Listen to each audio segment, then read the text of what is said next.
ሶስት የተራቡ በረሮች ወደ አንድ ገበሬ ቤት መጥተው ምግብ እንዲሰጣቸው ለመኑት።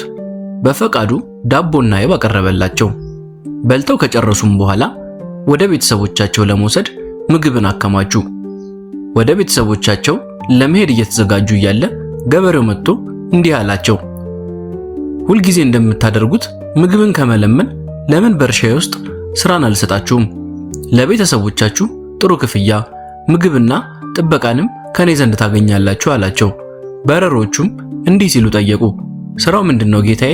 ምን ያህልስ ደሞዝ ትከፍለናለህ? አሉት። ገበሬውም መልሶ በእርሻዬ ውስጥ 4 የሥራ መደቦች አሉ፣ እያንዳንዳቸው የተለያየ ክፍያ አላቸው። የትኛው እንደምትመርጡ እሱ የእናንተ ድርሻ ነው አላቸው። የመጀመሪያው ሥራ ለዶሮዎች ምግብ ማዘጋጀት ነው። በየወሩ $3000 እከፍላለሁ።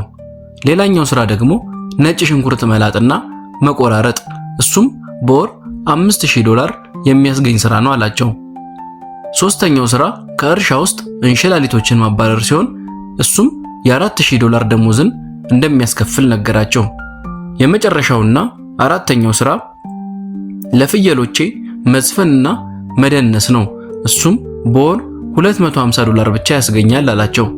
የመጀመሪያው በረሮ ጮኸ፣ የ$5000 ሥራውን እመርጣለሁ። ነጭ ሽንኩርት ልጬና ቆርጬ ማቅረቡን ፈልጋለሁ አለ።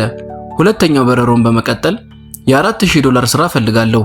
በጣም መጥፎ የሆኑትን እንሽላሊቶችን ከእርሻ ውስጥ እኔ አባራቸዋለሁ አለ። ሶስተኛው በረሮም ለረጅም ጊዜ አሰበ። ከዚያም በሚያስገርም ሁኔታ የ$250 ሥራን እመርጣለሁ። ለፍየሎቹ መዝፈንና መደነስ እፈልጋለሁ አለ። ለአፍታም ሁለቱ በረሮች አፈጠጡበት፣ እናም በጣም ቀለዱበት።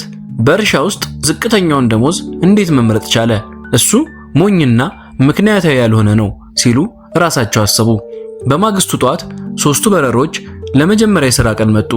ይሁን እንጂ ስራቸውን ሲጀምሩ የመጀመሪያውና ሁለተኛው በረሮ በድንገት ሞቱ። የማወቅ ጉጉት ያለው ገበሬ ሶስተኛውን በረሮ ጠርቶ እንዲህ ሲል ጠየቀው፣ ንገረኝ፣ ለምንድን ነው ዝቅተኛ ክፍያ የሚከፈለውን ሥራ የመረጥከው? አለው። በረጅሙ ትንፋሽ ወስዶም እንዲህ ሲል መለሰ፣ በመጀመሪያ ደረጃ ዶሮዎች ከሚወዱት የምግብ አይነት መካከል በረሮች ቀዳሚ ናቸው። ለምን ወደ ዶሮ መቅረብ ያለብኝን ሥራ እመርጣለሁ? በሁለተኛ ደረጃ የነጭ ሽንኩርት ሽታ በፍጥነት በረሮ ሊገድል ይችላል።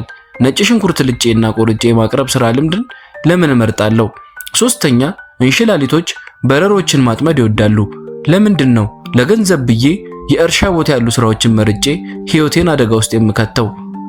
ዝቅተኛውን ሥራ የመረጥኩት ሕይወቴን ግምት ውስጥ በማስገባት ነው ሲል መለሰ። ወዳጄ ሆይ ከሰዎች የምትቀበለውን ስምምነት ተጠንቀቅ። የሚቀርብልንን እያንዳንዱን አቅርቦት ውስጥ ዘለን አንግባ። በገንዘብና በቁሳዊ ነገሮች አንታወር። ከመወሰናችን በፊት ቆም በማለት ግራ ቀኙን በመቃኘት እምቢተኞች መሆናችንን እንግለጽ። በጥንቃቄ ሁሉንም እርምጃችንን እናስብበት። ብልህ እንሁን።